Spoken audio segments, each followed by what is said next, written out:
नमस्ते प्यारे बच्चों। तो आप लोग ये ब्रिज कोर्स की किताबों का अध्ययन कर रहे हैं क्योंकि इन सभी हमारी दोनों किताबों में से सभी विषय अर्धवार्षिक परीक्षा में पूछे जाने हैं और अर्धवार्षिक परीक्षा 31 अक्टूबर के बाद है, यानी 7 नवंबर से है। तो 31 अक्टूबर तक इन किताबों को कंप्लीट करना है जिससे हमारा इसका अध्ययन अच्छे से हो सके। तो देखिए, आज हम देखते हैं जो कक्षा 8वीं की गणित दी गई है। तो देखिए, हम गणित को देखने वाले हैं। यदि आपने चैनल सब्सक्राइब नहीं किया तो चैनल सब्सक्राइब करके रखिए और प्रत्येक वीडियो को लाइक कर दीजिए, क्योंकि हम बाद में ये सब करना भूल जाते हैं। ठीक है, तो पहले ही करके रखें। चलिए आगे देखिए। तो यहाँ देखिए, यहाँ पे दी गई है वर्कशीट 57। इसमें दिया गया है प्रायिकता। इसके पहले वाली जो वर्कशीट है हमने पिछली वीडियो के माध्यम से कंप्लीट कर दी हैं। यदि आपने उनको नहीं देखा है तो आप जो है प्लेलिस्ट पर जाकर के उनको देख लें, या डिस्क्रिप्शन बॉक्स में इसकी लिंक दी गई है, उस पर जाके भी देख सकते हैं। चलिए, तो यहाँ देखते हैं हम प्रायिकता। प्रायिकता का मतलब होता क्या है? प्रायिकता का मतलब ये है कि जब कोई घटना घटित होती है तो उसके परिणाम क्या निकलते हैं, वो कहलाती है प्रायिकता। जैसे मान लीजिए यहाँ दिया गया है कि जब हम एक सिक्के को उछालते हैं, है ना, तो क्या होता है, उसकी दो संभावनाएं निश्चित होती हैं कि उस सिक्के में या तो चित्त आने वाला है या पट्ट आने वाला है। दो संभावनाएं वहाँ पे व्यक्त होती हैं।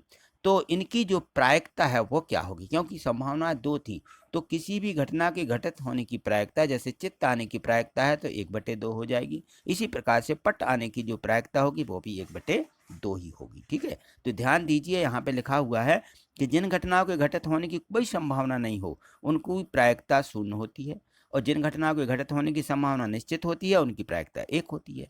संभावना वाली घटनाओं की प्रायिकता 0 और 1 के बीच में ही घटित होती है। ये बात का हमें ध्यान रखना। चलिए आगे देखिए। इसमें यहाँ देखिए, यहाँ पे एक उदाहरण दिया गया है कि एक पासे को फेंकने पर 5 आने की प्रायिकता क्या होगी। जब पासा फेंका जाता है तो उसमें 6 अंक होते हैं, 1 2 3 4 5 6, इनकी 6 संभावनाएं होंगी। तो जब ये पासा फेंका गया तो इसका जो परिणाम निकलेगा वो तो एक ही निकलेगा, है ना, कि 5 आना या 6 आना। तो उसकी जो प्रायिकता होगी, 5 आने की प्रायिकता 1/6 होगी। इसी प्रकार से देखिए, प्रयास कीजिए। यहाँ लिखा है, आगे प्रश्न दिया है कि एक डिब्बे में 8 कंचे हैं जिन पर 1 से 8 तक के अंक लिखे हैं, अंकित हैं।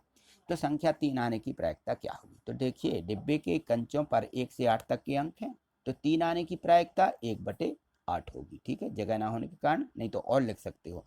एक पासे को फेंकने पर 4 आने की प्रायिकता। पासा फेंका जाता है तो इसकी 6 संभावनाएं निश्चित होती हैं, 1 से 6 तक आने की संभावना है। तो 4 अंक आने की प्रायिकता क्या होगी? तो 4 अंक की प्रायिकता जो होगी वो 1/6 ही होगी। जैसे यहाँ पे दिया था कि 5 आने की प्रायिकता, उसका भी आने की 5 की प्रायिकता भी 1/6, यानी सभी अंकों की जो प्रायिकता होगी वो 1/6 ही होगी। ठीक, चलिए आगे देखिए।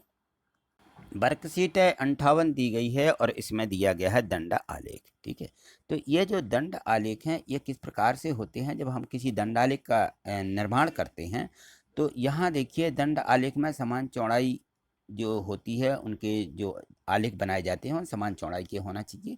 एक दूसरी बात, इस पर स्केल बनाई जाती है, यानी पैमाना इस पर निर्भर करता है कि हम इसकी जो लंबाइयाँ ले रहे हैं वो कितने के अनुसार ले रहे हैं, कितनी इकाइयों के बराबर ले रहे हैं, ये लिखना बहुत ज़रूरी है। चलिए देखिए, यहाँ पे प्रयास से ये पता चलेगा। देखिए, यहाँ उदाहरण के रूप में भी दिया गया है कि निम्नलिखित आंकड़े किसी कक्षा 6 के विद्यार्थियों द्वारा 600 में से अंक प्राप्त किए गए हैं, इनका आलेख यहाँ पे बनाया गया है। यहाँ एक सारणी दी गई है, यहाँ विद्यार्थी लिखे, यहाँ उनके द्वारा प्राप्त किए गए अंक हैं। ठीक है, यहाँ देखिए लिखा हुआ है कि इसका स्केल किस प्रकार से चुना गया।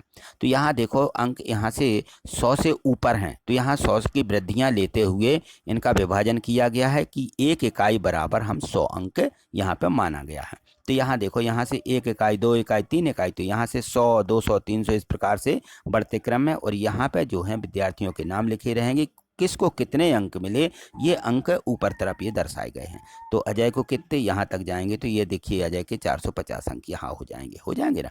तो इसी प्रकार से ये सभी के अंकों के लिए ये दर्शाया गया, यहाँ पर यह दंड आलेख है। इस प्रकार से दंड आलेख बनाया जाएगा। चलिए आगे देखिए।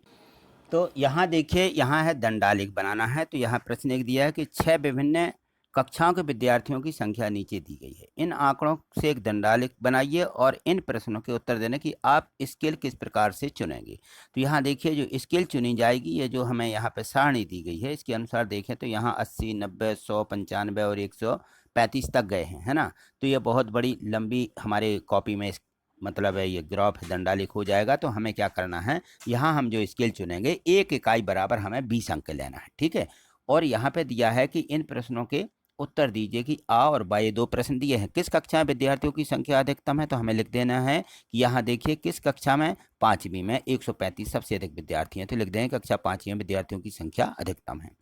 और यहाँ देखें तो यहाँ पूछा गया है कि किस कक्षा में विद्यार्थियों की संख्या न्यूनतम है, तो कक्षा 10वीं में विद्यार्थियों की संख्या न्यूनतम है, सबसे कम कक्षा 10वीं में विद्यार्थी हैं, ठीक है। चलिए आगे देखिए, यहाँ देखिए दोहरा दंडालेख दिया गया है। तो दोहरा दंडालेख किस प्रकार से बनता है, यहाँ जो दोहरा दंडालेख है इससे हमें जो है इनकी समूहों की तुलना करने में बहुत इनकी मतलब मदद होती है, यानी ये बहुत अच्छे होते हैं। उदाहरण के लिए यहाँ देखिए एक अध्यापिका है, वो दोहरा दंडालेख किस प्रकार से बनाती है, 6 परीक्षा और तिमाही परीक्षा का, है ना। तो ये तिमाही परीक्षा और 6 परीक्षा यहाँ दी गई है, दोनों का इन्होंने देखिए किस प्रकार से दंडालेख यहाँ पे बताया गया है। यहाँ एक उदाहरण दिया गया है दंडालेख का कि अध्यापिका एक दोहरा दंडालेख खींचती है। दंडालेख को देख करके लगता है कि विद्यार्थियों का प्रदर्शन में सुधार कहाँ पे हुआ है और कहाँ पे नहीं हुआ है, यहाँ सीधे आंकड़ों से हमें पता लग जाता है। तो यहाँ देखिए जहाँ सुधार हुआ है दिखता है कि ये पहले वाले उसको मिले हुए अंक हैं और सबसे ज़्यादा कहाँ पे अंक हैं, तो ये स्केल बता देता है ना, कि किसे विषय में सबसे ज़्यादा अंक या किस विद्यार्थी को सबसे ज़्यादा अंक प्राप्त हुए हैं। यहाँ स्केल भी मान लिया इन्होंने कि 1 इकाई बराबर हम 5 अंक ले रहे हैं ना। देखो यहाँ पे 0, 5, 10, 15, 20, 25 इस प्रकार से, ठीक है ना। और नीचे यहाँ पे बच्चों के नाम लिखिए, यहाँ तिमाही और यहाँ 6 लिख दिया, ठीक है ना। चलिए आगे देखिए, यहाँ देखिए यहाँ दंड आलेख खींचना है। यहाँ पे है कि एक विद्यार्थी के प्रथम सत्र और द्वितीय सत्र का प्रदर्शन दिया गया है। ये एक उपर्युक्त स्केल को चुन करके एक दोहरा दंडालेख खींचिए और प्रश्नों के उत्तर दीजिए। तो यहाँ देखिए ये सारणी बनी हुई है, इसमें जो है विषय लिखे हुए हैं, सभी विषय हैं, और यहाँ प्रथम सत्र और ये द्वितीय सत्र के उनके अंक लिखे हुए हैं एक विद्यार्थी के। और इन प्रश्नों के हमें क्या करना है, उत्तरों के उत्तर देना है दंडालेख खींच करके। तो चलिए देखिए यहाँ पे, तो अब यहाँ देखिए दंडालेख इस प्रकार से बनेगा सारणी का। हमें क्या करना है, ये दोहरा दंडालेख बनाना है कि प्रथम सत्र का और द्वितीय सत्र का। तो प्रथम सत्र को यहाँ पे रेड से दिखाया गया है और द्वितीय सत्र को ये काला कर दिया गया। आप जो भी रंग करना चाहें कर सकते हैं। हमें क्या करना है, यहाँ पे एक स्केल बनाना है। तो स्केल में हम क्या करेंगे कि 1 इकाई बराबर 10 अंक लेंगे। देखिए यहाँ पे हमने 1 इकाई बराबर यहाँ 10 लिए हैं, 10, 20, 30, इससे क्रम में 100 तक बढ़ते गए, ठीक है ना। और नीचे अपने विषय लिख दीजिए जो विषय थे। अब देखें तो यहाँ जो इनका प्रदर्शन है, इन प्रश्नों के हमें उत्तर देना है इन दंडालेखों के आधार पर।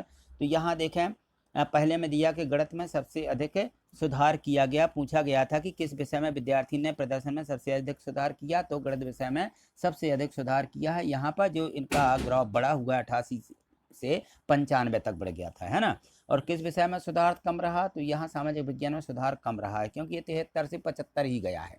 और इसके बाद पूछा गया था कि क्या किसी विषय में प्रदर्शन नीचे गिरा है, तो हिंदी में प्रदर्शन नीचे गिरा है। देखिए यहाँ पे पहले ही अच्छा था और फिर ये नीचे आ गया, ठीक है ना। तो इस प्रकार से हमें इन प्रश्नों के उत्तर देना थे। चलिए ठीक है आगे देखिए, यहाँ देखिए वर्कशीट है 59 दी गई है, इसमें है गणित की वैकल्पिक विधियाँ। तो गणित है कि कुछ वैकल्पिक विधियाँ होती हैं, इनको समझना बहुत ज़रूरी है, क्योंकि इनसे सीधे सवालों के उत्तर मिल जाते हैं।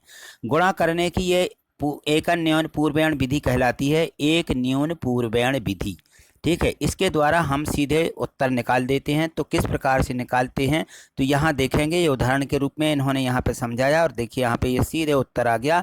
यहाँ 1 कम किया तो यहाँ 53 हो गए, और 99 में से 53 घटाए 46 बचे, ये उत्तर आ गया। बस इतना बस करना है। चलिए आगे देखिए, यहाँ प्रश्नों से समझ में आ जाएगा। यहाँ पे देखिए लिखा है प्रयास कीजिए, और लिखा है कि एक न्यून पूर्वायन विधि द्वारा हल कीजिए। तो यहाँ 13 में 9 का गुणा करना है, तो 13 गुणित 9 आएगा। अब इसके हम क्या करेंगे, 2 भाग कर लेंगे, एक दायां भाग एक बायां भाग। तो हमारा जो बायां भाग प्राप्त होता है, हम क्या करते हैं, जिस संख्या रहती है उसका 1 कम कर देते हैं, तो ये 12 बचेगा। अब देखिए यहाँ पे इकाई जो हमारा जिसका गुणा कर रहे हैं वो 1 ही अंक है, यहाँ पे 2 अंक आए हैं, तो हम इसकी इकाई बस घटाएंगे। तो 9 में से 7 घटा देंगे, तो 9 में से 2 घटाएंगे 7 आ जाएगा, इसका दायां भाग प्राप्त हो जाएगा। और बायां भाग प्राप्त करने के लिए इसकी दहाई बच जाती है, दहाई में से 1 घटा देते हैं तो 11 मिल जाएगा। इस प्रकार से सीधा उत्तर 117 आ जाता है, और यहाँ पे ये लिख देना। चलिए आगे देखिए, यहाँ देखिए गणित की इसमें वैकल्पिक विधियों में दिया गया है कि 57 गुणित 99, तो सीधे गुणा करना है, 57 से 1 कम कर लेना है, एक अन्योन पूर्वण विधि लगाना है और जैसे 56 आते 99 से घटाएंगे 43 मिलेंगे, सीधा उत्तर लिखना 56 43, ये उत्तर आ गया। इसी प्रकार से 48 गुणित 9 है, यहाँ इकाई का अंक है, यहाँ 2 अंक है, यहाँ 1 अंक है, इसलिए क्या करेंगे 48 का 1 कम करके 47 लिख देंगे और 47 में इकाई जो 7 है ये 9 में से घटा देंगे तो 2 मिल जाएगा, दायां भाग यहाँ उत्तर का मिल गया। इसमें से हमारा ये जो दहाई बच जाता है उसको दहाई को हम 47 में से घटा देंगे तो 43 मिलेगा, तो सीधा उत्तर मिलेगा 432, ये उत्तर मिल गया। ठीक है, चलिए आगे देखिए। यहाँ देखिए चौथे प्रश्न में दिया है 999 में 999 का गुणा करना है, तो बहुत लंबा होता है। यहाँ देखिए एक अन्योन पूर्वण विधि से सीधे 999 का 1 कम हुआ तो 998 बचे, 998 को इसमें से घटाए तो यहाँ 1 0 0 आ गया, सीधा उत्तर लिख दिया, ये उत्तर आ गया। इसी प्रकार से यहाँ देखो 438 गुणित 99 है, तो यहाँ 3 अंक दिए, यहाँ 2 अंक दिए हैं, है ना, तो क्या करेंगे हम इसकी सैकड़े को फिर से घटा देंगे, बस इतना बस करना है। तो यहाँ 438 है, 438 का 1 कम 437 हुआ और 99 में से इसको हम 37 को घटा देंगे तो 62 मिलेंगे। ठीक है, और 4 बच गए तो 4 को फिर से हम घटा देते हैं तो मिल जाएगा 433, उत्तर आ गया सीधा 433 62, ये लिख दिया यहाँ पे। ठीक है, इस प्रकार से हमें उत्तर लिख देना 33,362। ठीक, चलिए आगे देखिए। यहाँ देखिए वर्कशीट 60 दी गई है और दिया गया है आकलन। ठीक है ना, ठोस आकारों का चित्रण, आंकड़ों का प्रबंधन, गणित की वैकल्पिक विधियाँ, इनके बारे में टेस्ट है यानी वर्कशीट का आकलन लिया जा रहा है। तो यहाँ देखें दिया गया है कि इस आकृति में फलक, किनारे, शीर्ष की संख्या बताइए। तो इसमें जो आकृति दी गई है इसमें 6 फलक हैं, ठीक है ना, और यहाँ पे 6 फलक होते हैं, इसके 12 किनारे होती हैं, इनको ई से प्रदर्शित किया जाता है और इसमें शीर्ष की संख्या 8 होती है। ठीक है, तो इसको हम वर्टेक्स बोलते हैं शीर्ष। ठीक है, यहाँ देखिए प्रश्न 2, एक क्रिकेट खिलाड़ी द्वारा मैच में बनाए गए रन इस प्रकार के हैं, इनका माध्य, माध्यिका और बहुलक ज्ञात कीजिए। तो सबसे पहले तो इनको आरोही क्रम में लिख लीजिए, बढ़ते क्रम में। ठीक है, तो ये बढ़ते क्रम में लिख लिया, पूरे अंक 11 हैं, तो इनका माध्य ज्ञात करना है, तो सभी का योग कर लेंगे, 11 से भाग दे देंगे तो योग आया 429, 11 का भाग दिया तो 39 मिल गया, ये इसका माध्य निकल आया। ठीक है, और माध्यिका क्या होती है, इनको आरोही क्रम में लिख ही लिया है, जो अंक सबसे बीच में आए, मध्य में आए उसको माध्यिका बोलते हैं। तो मध्य में आ रहा है 15, तो 15 क्या हो जाएगी इसकी माध्यिका।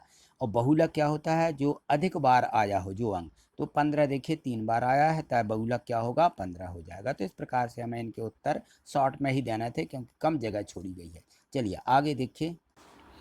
यहाँ देखिए प्रश्न लास्ट तीसरा दिया गया है कि कक्षा 7 के 200 विद्यार्थी से उनके मनपसंद रंग बताने के लिए कहा गया है और इनके लिए एक दंडालेख का भी निर्माण करना है। तो मनपसंद रंग है लाल, हरा, नीला, पीला, नारंगी। ठीक है, विद्यार्थियों की संख्या दी गई थी, कौन कौन से रंग कितने विद्यार्थी पसंद करते हैं, इनका दंड आलेख की सहायता से इन प्रश्नों के उत्तर देना है।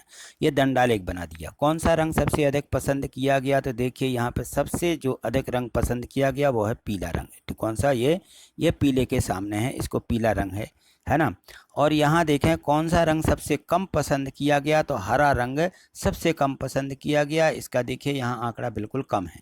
कुल कितने रंग हैं वे क्या हैं, कुल 5 रंग हैं, लाल, हरा, नीला, पीला और नारंगी। ठीक है, ये हमें इनके उत्तर इस दंडालेख को बना करके देना थे, जगह कम है इसलिए यहाँ छोटे से में बना लीजिए। प्रश्न चौथा देखिए, एक न्यून पूर्वायन विधि द्वारा ये 43 गुणित 99 को हल करना है। तो यहाँ देखिए 43 गुणित 99, 43 का 1 कम 42, 99 में से 42 घटाए 57, उत्तर आ गया सीधे 4257। ठीक है, तो इस प्रकार से हमें इन प्रश्नों के उत्तर भी देना थे और ये हमारा हल गया। तो आज इतना ही, आगे और भी विषयों की वीडियो देखने के लिए चैनल को सब्सक्राइब करके रखें और प्रत्येक वीडियो को एक लाइक जरूर कर दें। ठीक है, थैंक यू, धन्यवाद।